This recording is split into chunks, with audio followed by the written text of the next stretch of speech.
난방비 폭탄, 물가 폭탄, 못 살겠다 해결하라. 국민들의 목소리가 커지고 있습니다. 국민들의 목소리가 커지니까 윤석열 대통령도 당황했는지 서민과 중산층을 향한 대책도 세워라라고 이야기를 했습니다. 그런데 여기에 대해서 한덕수 총리는 포퓰리즘이다 라고 들이받고, 그리고 추경호 기재부 장관은 대책이 없다, 내놓지 않고 있습니다. 벌써 레임덕인가요? 물가 폭탄, 난방비 폭탄, 이렇게 살기 어려울 때 이 정부는 내놓는 것이 아무것도 없습니다. 그래서 이 정부를 규탄합니다. 자격이 없다 이야기합니다. 오늘 최고위원 회의를 하기 전에 잠시 비공개 회의를 했습니다. 이재명 당대표는 체포영장 관련한 이야기를 할 줄 알았는데 그 얘기는 한마디도 하지 않고 이 어려운 물가 상황, 이 어려운 상황 어떻게 해결해야 되죠? 우리가 벌써 몇 번의 대책을 내놓고 정부에 요구하고 있는데 저 정부는 왜 아무것도 하지 않죠? 그렇다면 우리가 법으로라도 만들어서 제재하고 대안을 내야 되는 것 아닐까요? 라고 이야기했습니다. 이 와중에도 나라 걱정, 국민 걱정, 이것이 민주당의 모습이다 라고 다시 한번 비공개 회의 때 있는 것은 공개하지 말라는 게 저희들 원칙인데 오늘 이 자리를 통해서 공개 한번 해보겠습니다. 그래서 물가 관련한 이야기를 한번 하겠습니다. 제가 한덕수 총리에게 이야기했습니다. 취약계층에게 돈 100만 원 빌려주고 이자를 약 16% 받습니까? 라고 물었습니다. 그랬더니 16% 이자더라도 필요한 사람이 있습니다 라고 이야기를 했습니다. 그래서 여기에 대해서 문제 제기를 했더니 9.9%로 내린 것처럼 이야기를 했습니다. 알고 보니 잘 갚고 그리고 또 교육도 받으면 9.9% 내리고, 그 힘들고 어려운 서민의 긴급 생계비인데요, 거기에 교육을 받으면 5천 원 깎아준다고 한답니다. 이런 치졸한 대책이 있습니까? 교육 열심히 긴급 생계 지원해서 16% 이자에다가 열심히 잘 갚으면 좀 깎아주고 교육 받으면 5천 원 깎아줄게. 이렇게 치졸한 정부가 있습니까?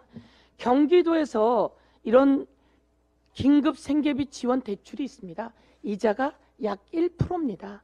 이런 정도는 해야 긴급하고 어려울 때 살아날 수 있지 않겠습니까? 이런 이야기 있습니다. 윤석열 대통령이 영업사원 1호라고 한답니다. 그런데 이런 비아냥이 아니라 국민들의 비판이 나옵니다. 고리대금업 영업사원 1호 아닙니까? 이렇게 이야기한다고 합니다. 제발 대통령 정신 차리십시오. 한 말씀만 더 드리겠습니다. 이원석 검찰총장이 체포영장 관련해서 토착 비리다 이렇게 이야기를 했습니다. 얼마나 내용이 부실하면 검찰총장이 나와서 그런 얘기를 하는 겁니까 도대체? 그래서 제가 오늘은 그리고 이원석 검찰총장이나 한동훈 법무부 장관은 지방자치단체장의 영역, 활동 영역, 정책 영역을 잘 모르는 모양입니다. 공부를 좀 해야 된다 이렇게 경고하고요.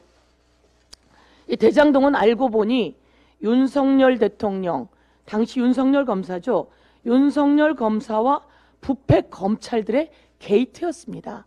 부패 검찰 게이트라고 제가 오늘 이름 짓겠습니다. 윤석열 검사와 부패 검찰 게이트였습니다. 부산저축은행에서 불법 대출이 있었습니다. 그때 불법 대출을 받은 브로커가 조우영입니다. 부산저축은행 대표와 친인척 관계에 있죠. 그 사람의 변호사가 박영수 특검이었고요.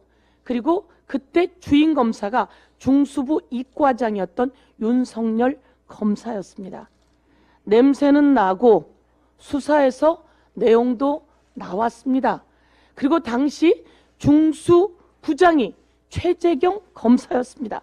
그래서 50억 클럽의 최재경 검사 이야기가 나오고, 그리고 박영수 특검의 이야기가 나오고, 당시 주인 검사 윤석열 검사의 이야기가 나오고, 조우영이 가서 수사받고 이거 잘못됐어. 그래서 당시에 부산저축은행에 금융에서 대출했던 약 1,500억 정도의 돈이 회수만 되었다면 부산저축은행의 그 피해자들도 없었을 것이고 이 대장동 사건은 만들어지지 않았습니다.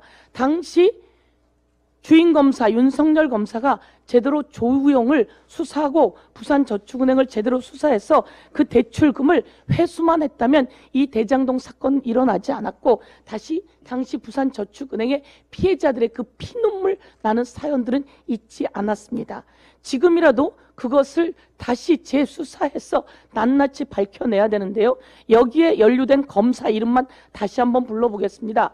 조우영의 변호사 박영수, 그리고 이 담당 주인검사 윤석열, 그리고 중수부 부장 최재경, 그리고 당시 박근혜 정부의 실세였죠. 곽상도 50억. 곽상도는 50억을 받고 아들의 퇴직금으로 우회해서 받고 또 정치자금이라고 남욱으로부터 5천만 원을 받았습니다. 그리고 박영수는 딸이 얘네들로부터 대장동 일당으로부터 11억 원을 대출받습니다. 그리고 아파트를 분양받아서 8억 원의 시세 차익을 가져냈습니다. 그리고 이 분양 과정에서 이 조우영은 2021년에 밝혀진 내용인데 천화동인 6호의 소유주랍니다. 당시 부산저축은행 불법 대출에 브로커로 10억을 받았던 이 조우영이 2021년 천화동인 6호의 소유주랍니다.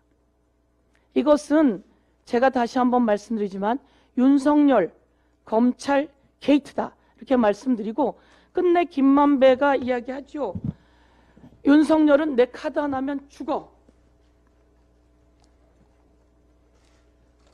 이게 제가 한번 표를 만들어 봤습니다. 이렇게 대장동은 윤석열 그리고 검사 게이트, 검찰 게이트 한 번 더 말씀드리겠습니다. 검찰이 안 끼어서 안 해먹은 곳이 없군요. 이것도 마찬가지입니다. 김만배가 윤석열 대통령을 향해서 그렇게 얘기하죠. 윤석열은 내 카드 하나면 죽어 라고 이야기를 합니다. 그리고 윤석열 대통령 아버지 집을 누나가 샀습니다. 그리고 그 누나에게 다시 김만배가 돈을 보내줍니다. 이 과정이 수사 과정에서 드러났습니다. 이건 재판에서 나왔습니다. 그래서 이 검찰 게이트 특검이 필요하고 이것에 눈을 돌리기 위해서 이재명 대표 체포영장을 발부한 이 원석 토착 비리가 아니라 검찰 게이트다. 윤석열 그리고 검사들의 검찰 게이트다. 제대로 수사해라. 이렇게 요구합니다. 예, 이상입니다.